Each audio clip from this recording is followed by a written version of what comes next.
We begin with Stephen King. He is a national treasurer of terror. Since the publication of his first book, Carrie, in 1974, Stephen King has written 27 novels that have sold 150 million copies worldwide and made him very rich. His work, including The Shining and Misery, has been adapted into 24 feature films and 6 television productions. His latest book, Nightmares and Dreamscapes, is a retrospective of King's phenomenal career, including many hard-to-find stories and several that are being published for the first time. We're very pleased to have him with us this time. Welcome. Thank you, Charlie. It's nice to be here. It is really good to have you here. We've wanted to do this for a while. Tell me, what kind of books do you write? Well, if you ask the ordinary run-of-the-mill reader, if there is such a guy or such a gal, I guess that I write horror novels. I think that what I actually write are suspense novels. What's the difference? I think that the purpose of the horror novel is to sort of gross you out. My idea of it is, and I'm not averse to this, I will do this, it's part of the fun of it, is it's kind of it's a childish thing, the way that humor is. The two things are closely allied. They both elicit, when they work to their best, a vocal reaction from the audience. Laughter, if it's comedy, and a scream or a yell if it's horror. But they're both childish, and it's kind of like when you're a kid and you're sitting at the dining room table and you want to get to your sister or your brother, you kind of chew up your food and then you hang your mouth open like that. Yes. That's horror. Suspense is a little more high class than that, so maybe that's why My mother I used prefer to the say word. that was tasteless. That's tasteless, yeah, that's right. Well, my mother, when I was a kid, used to say, "Stephen, your taste is all in your mouth." And that's true, but it has made me relatively wealthy. Yes, it has. Not even relatively. Very. But I have a lot of relatives, Yeah. so. Do you know where it all comes from? I mean, it comes out of your imagination, but why this for you? Why not other kinds of novels? No, I don't know where it all comes from, and that's the literal, unvarnished truth. I don't know where it comes from any more than I know where the color of my eyes comes from. Well, I can tell you do where know. that comes from. Well, all right, that's genetically Right. inherited from your mother and your father. And my mother used to enjoy writing, and my father wrote a lot of stories and mailed them to the pulp magazines of the 40s and 50s, like Argosy and that sort of thing. And I guess some of them were pretty good, but I've never seen any of them. So I have a little of that from my parents, and my children have a little of it from me. You wanted to write from an early age. Yeah. It was what there was for me. I always did it. I always took great pleasure in it. I still take great pleasure in it. The actual act of composition. For me, the part that I don't like starts when you turn a manuscript in to the publisher. That's like you have your own private field that's full of snow in the backyard, and nobody's tracked in it but you, and you give it to them, and then they open it to the public. You mean that whole creation is only yours, and only you know those characters, your editor, but forget that. You are the only person who's lived with them, know where they're going, what they think, how they conflict, what's going to happen to them. And I'm the only one that has an opinion on them. And then an editor comes along and says, well, we'll change this and that. This new one, Nightmares and Dreamscapes, a lot of the stories go back half my lifetime, actually. And so some of them were written by a very young man. And then the editor comes up and says, well, maybe if you change this or tweak that. And it's not that they're wrong. That's not what I'm saying. It's that you say, well, that was mine for a long time. Now you come in here and it's maybe too. I'm from Maine. I'm a Yankee. Maybe that's a Yankee reaction. You know, leave my backyard alone. Do you create characters you like? Usually I do, but I don't always create characters that I like. Sometimes I create the sort of characters that I'm afraid of. When I was a kid, You're afraid of? Yeah. When I was a kid, there was a guy who, maybe the first of the modern serial killers. He was a guy named Charlie Starkweather. Right. And he was the guy off the Texas right, tower. A little bandy. No, that's much later than this. Starkweather was in Nebraska, and it was in the 50s. And I had a scrapbook. I cut out all these clippings of him, and my mother found this scrapbook. It was 57, so I would have been about 10 years old. And I think she decided right then and there that not all my wheels were on the road anymore. And Your elevator was not going to the top floor. She said, why are you interested in this guy? And because I was only 10, and what articulation I had then went into the stories, and it really still does. I'm a much better writer than I am a talker.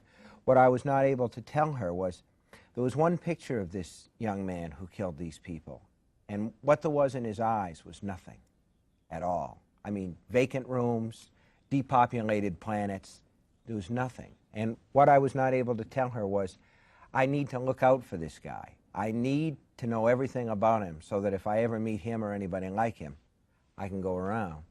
And in my fiction, when I've created characters like John Rainbird in Firestarter or George Stark in The Dark Half, some of the real bad guys, I'm telling myself, reminding myself, look out for these guys. These guys are dangerous, and they're really out there.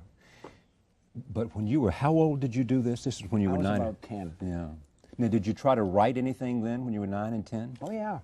Yeah, and a lot of it was the sort of stuff that I write now. There were horror stories, fantasy stories. See, I grew up on a diet of,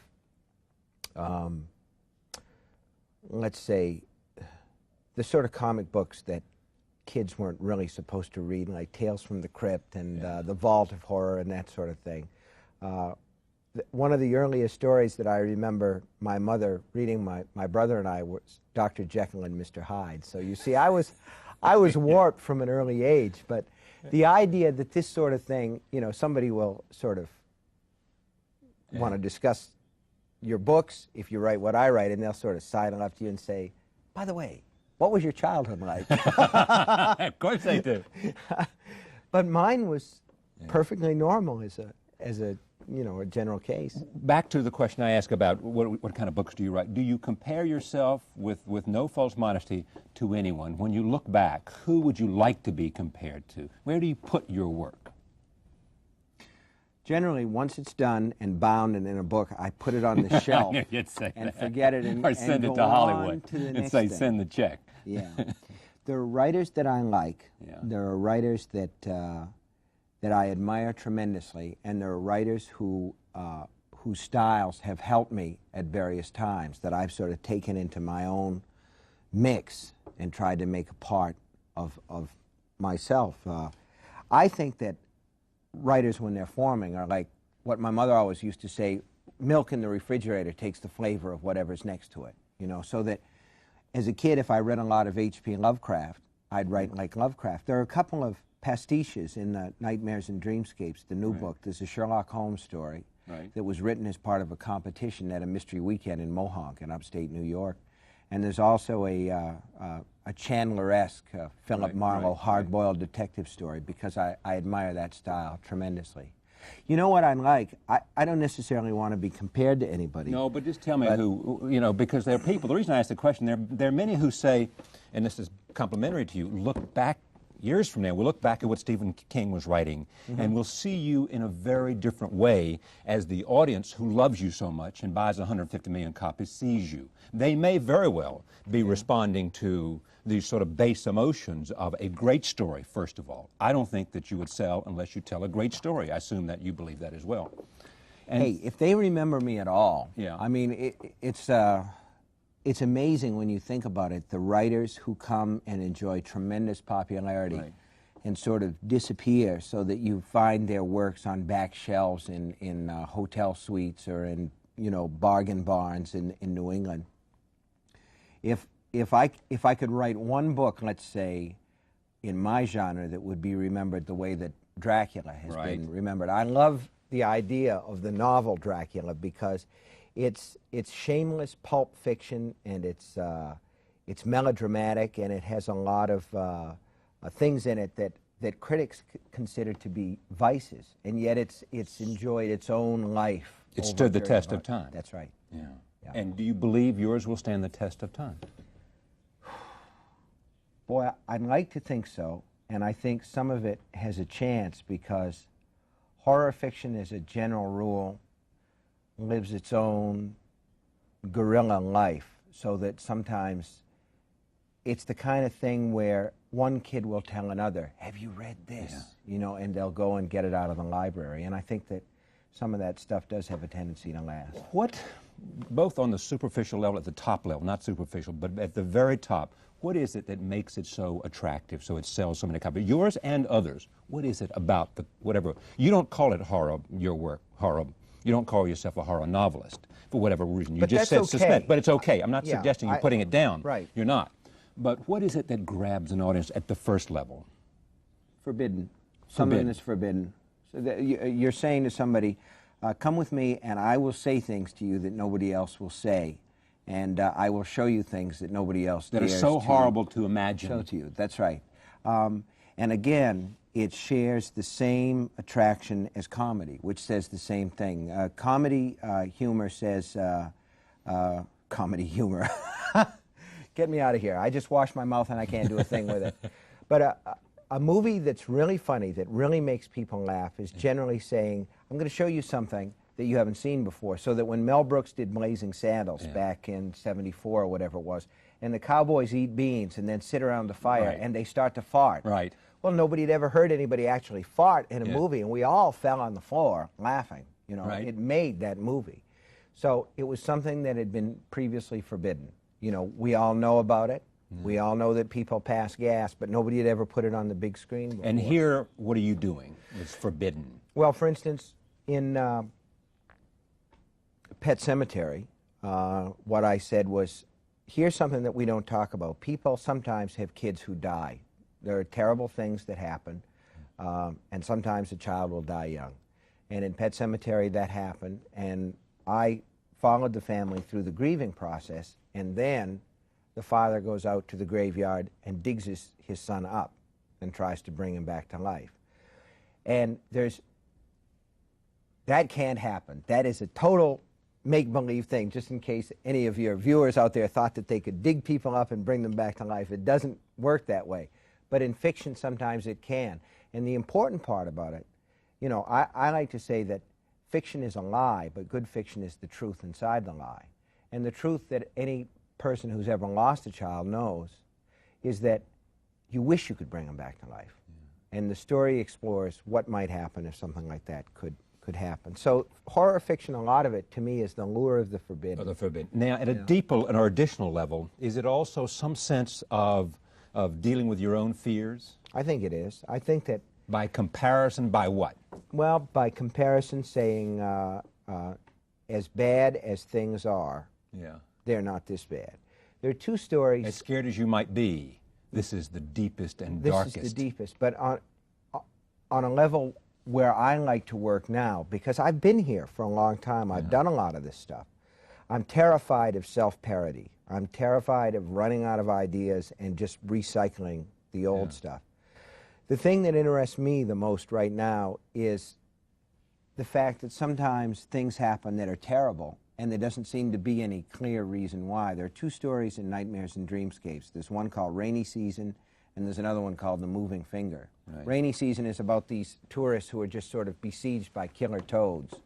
And The Moving Finger is a story about an accountant from Queens who one night sees a finger poke out of the bathroom drain, just a finger, and it keeps getting longer. And in neither case are these phenomena explained. One of the things that, particularly in Hollywood, that filmmakers like you to do is to explain where these monsters came from, or whatever the phenomena was. What started this, which is ridiculous when you think about it. Go ahead. It is ridiculous to do that. Why would they want to do that? Why would they want to do that? Because that ruins the mystery of the whole thing, does it not? That's right. And the reason that you're doing what you're doing instead of producing movies is because you're relatively rational and can understand that. Well, let's get to that subject. I mean, what about the movies that have been made out of your novels? I mean, some of them, they forget that whatever's inside the book, and they take the title and they go off and make their movie. Now, that's simply trying to make a few bucks. But what about those that are more true to what you have written? Well, why do they fail? I don't mean fail in terms of your liking them, not in terms of an audience, not in terms of making money, but in terms of Stephen King saying, by God, they did a hell of a job. Well, one movie that departs considerably from the book that's a failure is Stanley Kubrick's The Shining. And I think that one failed because Kubrick was going to make the horror movie that was going to be the benchmark horror movie, the one by which other horror movies are judged. And he didn't really know the field, and he didn't take any time to educate himself on the field, so that I think that might be a failure of hubris. And with the case of another movie like Firestarter, which was the book, literally, exactly, point to point, it is the book, I think it's a failure because it doesn't have the sparkle and the life of the novel. I've been waiting for this to happen to John Grisham, but there's only been one film out. Grisham, I love his stuff, and one of the reasons Why do you love his stuff? I love his stuff because we all have a little censor inside our heads that stands at the gate between what we really think and what we actually say or write down. And Grisham's is out on a permanent coffee break. Whatever comes into that guy's mind, boom, it's on the page. Yeah. And that's what makes him really work. He's really alive, and the books are really alive. They may be a little bit unbelievable in places, and they may be a little bit rough-edged in terms of style. But The Firm worked really well. As a movie? As a movie. But the first movie ever made from one of my books, Carrie, also really worked well. And another thing that they have in common is in both cases, the film departed significantly from the book, but still worked. It'll be interesting to see how future films of his work, whether or not they can catch. What I'm trying to say, to lead back to your question, is the movie has to capture some of the spirit of the writer's heart and mind. And if it doesn't, generally speaking, what the reader went to the book and found and loved, the movie audience won't. How many screenplays have you written? I've written, you had to ask me that right off the top of my head. Name the ones that you wrote. I think, here, wait a second. Just bear with me, folks. I'm looking at what they call the masthead page, where I actually has it. I've written Creepshow, Cat's Eye, Silver Bullet, Maximum Overdrive, Pet Sematary, Golden Years, Sleepwalkers, and The Stand. And of which of those did you like the most? The one that I like the best is The Stand, which is going to be a miniseries. Okay, that's an 8-hour miniseries on ABC. And that's why I like it, because it got a chance to spread. And did you have more of a direct involvement with the director and the producer, so that more of the passion of the writer? Charlie, I was the producer. So that's the best way. I've always said that. Well, either that or it's like I've sold out completely now. I've met the enemy and he is us. Yeah. Yes. So you had control. I had a fair degree of control. Listen, The Stand was a huge project, but it's the one where readers come to me and say, The Stand has to be a movie. Don't make The Stand into a movie. All in the same breath. There's this feeling like they want to see it, but they feel like it can't be done. And for 10 years we tried to do it as a theatrical, and it couldn't be done because it was too long. But the standards of TV have changed so much. You can do more. It's not the same medium. It's more of a license now. Yeah. Oh, yeah. All right. Take a look. Here's a clip from The Stand, produced by, written by. And in this case, with me in it, I think. And with him in it, Stephen King. Roll tape. But the problem is you didn't learn one basic thing. If you have a crow in there, if you have a dog in there, if you have a cat in there, it'll steal the scene. Every time. Well, we've got a dog in The Stand that was actually very difficult to work with. The dog's name was Kojak, and I said, well, let's replace him with a crow. We'll call him Crowjack. Ba-da-bum-bum. Yeah. Oh, actually. You're happy with this? Did you like the acting yourself? You mean acting myself? The actor. Acting is something that I've done ever since college. I'm not very talented. There are a lot of critics who say I'm not a very talented writer, but compared to my acting skills, I'm John Steinbeck. You know? Well, let's speak about critics. That's the other subject. You do such great segues into what I want to talk about. How do you feel about the critics and what they say about you? And what do you think of the literary establishment in America? I think that that those are big fields. I can't cover all that. Well, take critics first. I think the critics, by and large, have been very fair to me over the years. As I've gotten more successful in terms of copies sold, the critical reaction to my stuff has been stiffer, and that's the way that it should be. When a lot of people are reading a lot of stuff, it deserves to be evaluated with a real strong edge of, what would you say, devil's advocacy, if you like. So that there's been some of that, but I also think that there's a critical view in this country that says we critics are the few, the proud, the brave, and we understand what real literary quality is. And there aren't very many of us guys, us real pencil neck geeks who understand the true meaning of a piece. You just get them all in, aren't you? No, well, I'm sort of sliding that in there.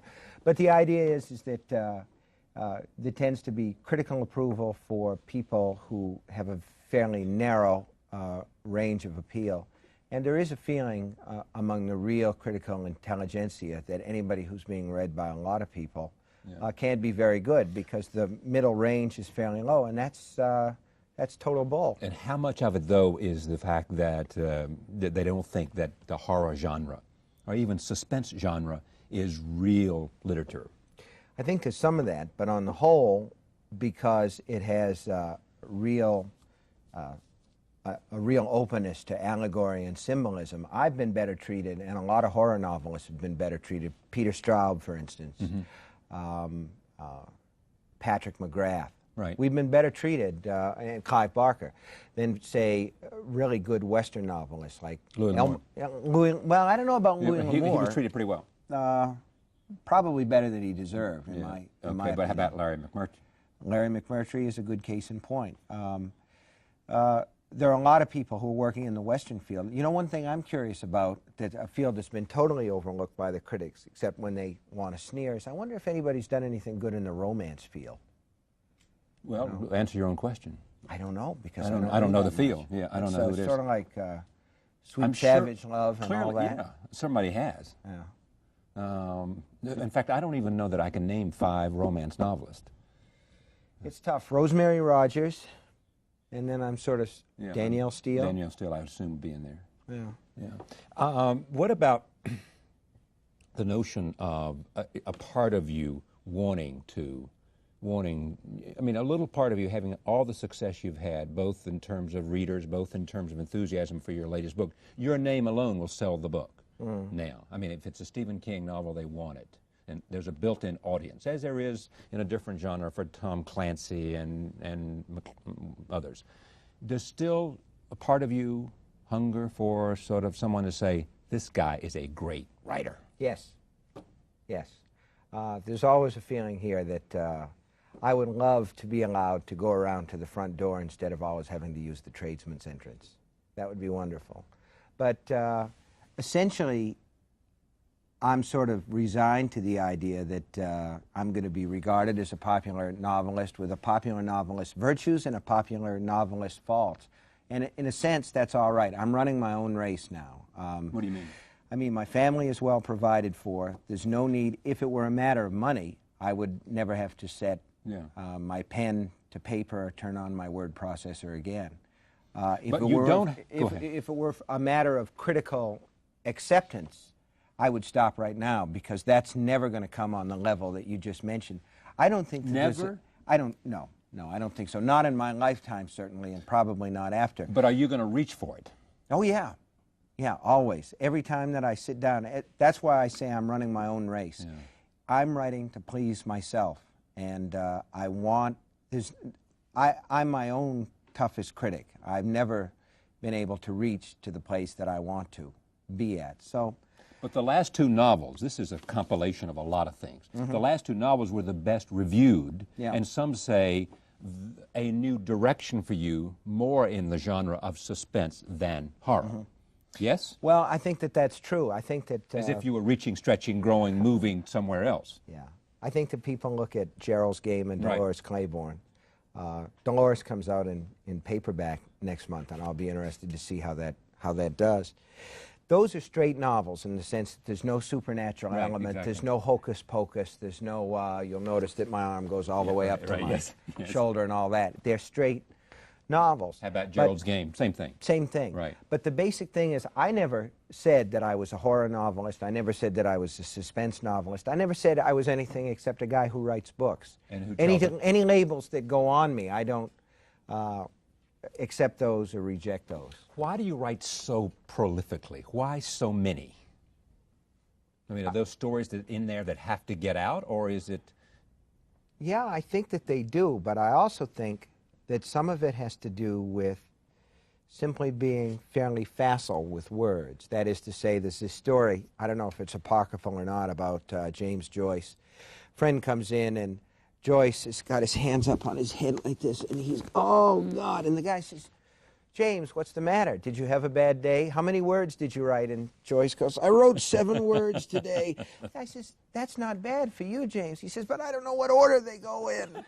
And, I've never been, I've never been that kind of a writer. I've always known what order they go in. And I think that sometimes that very facility has caused me problems with the critics, so that I am to popular novelists sort of what Algernon Swinburne was to poets. The notion is you're just turning them out. You're just spinning them out. And that's, in fact, and that's almost, not the case. And what? In fact, that's not the case.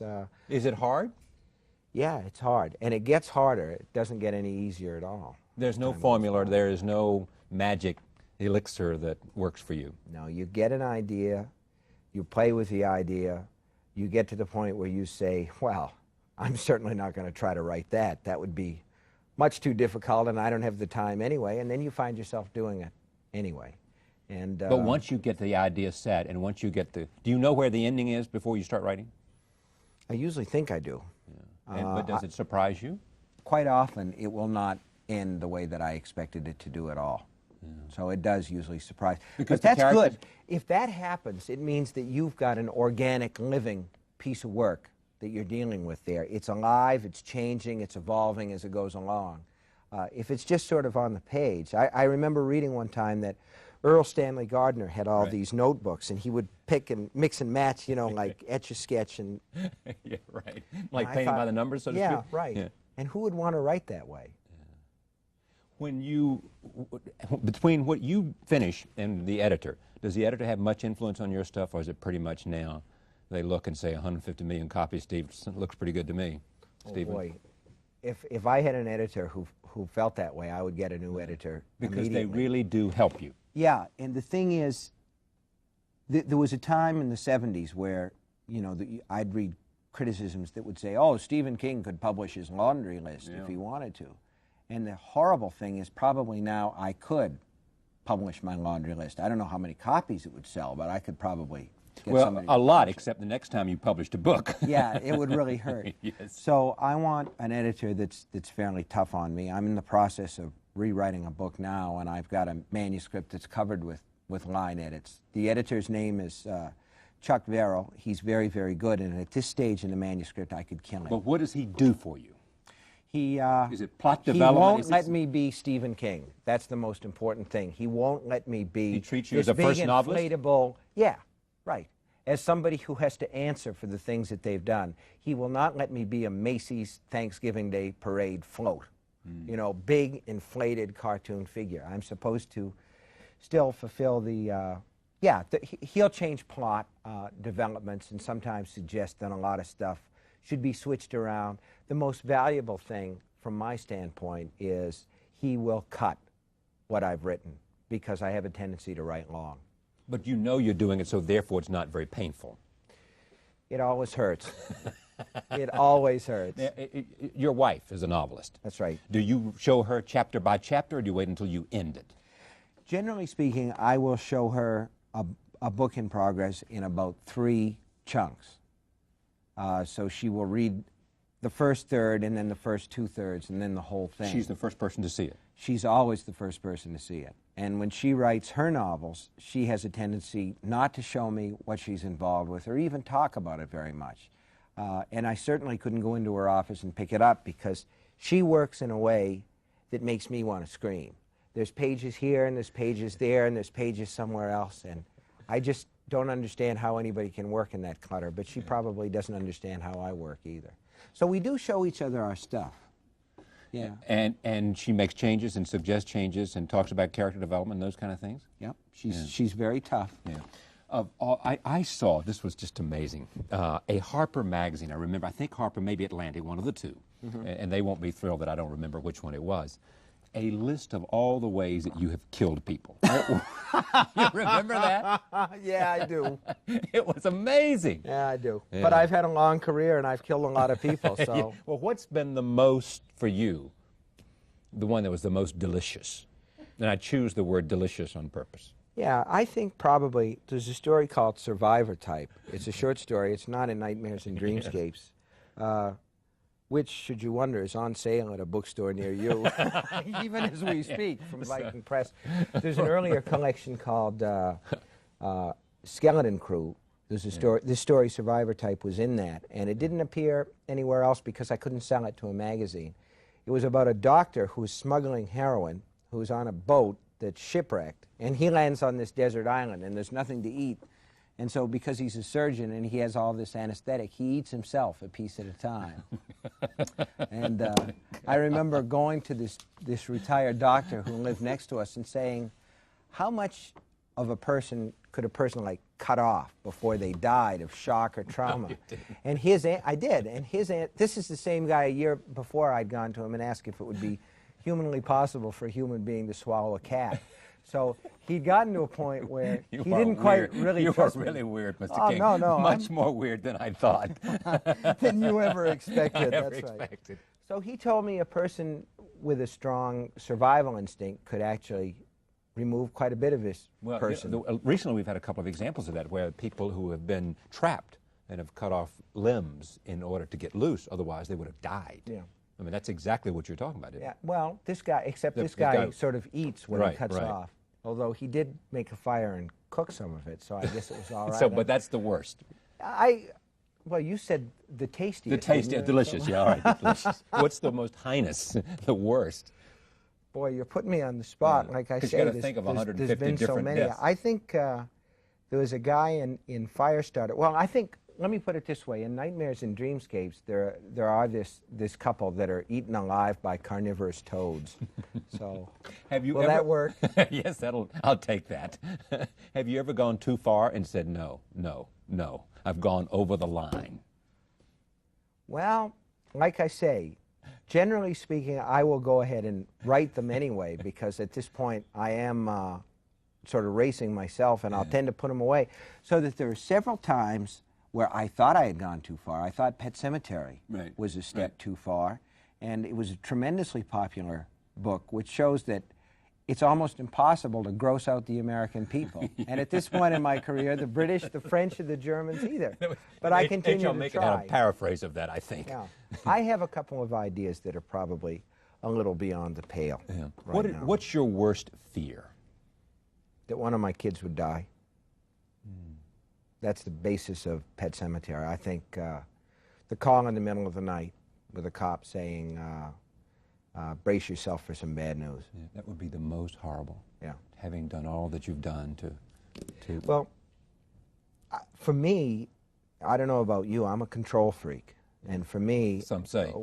Well, when your kids grow up, they go out on their own, and you can't protect them or insure them from the whips and scorns of outrageous fortune. You simply have to let them go. And I understand that because I'm a relatively rational human being in spite of the guy who eats himself, you know, and the carnivorous toads. I'm a rational human being, but there's a part of me that just does not want to let go, that wishes that I could ensure their success. You can't bargain with God. You once said that the readers are interested in your secrets, not in what you've read. Meaning what? Well, it goes back to what I was saying earlier about how if I give an interview about my career, what I do for a living, sooner or later somebody will kind of say, by the way, what was your childhood like? People want to know where the bodies are buried. They want to know what twisted me to do what I'm doing, and the truth is even more horrible. The answer is nothing. I'm just this way naturally. That's what I figured. Yeah. It's great to have you. It's great to be here. Stephen King, Nightmares and Dreamscapes. It's a collection, some going back, and people say that it's delicious to read some of those that have a little bit of age on them. Yeah, vintage. Great to have you. Thank you, Thank Charlie. you very much. The Pride of Bangor, Maine, Stephen King. We'll be right back. Stay with us.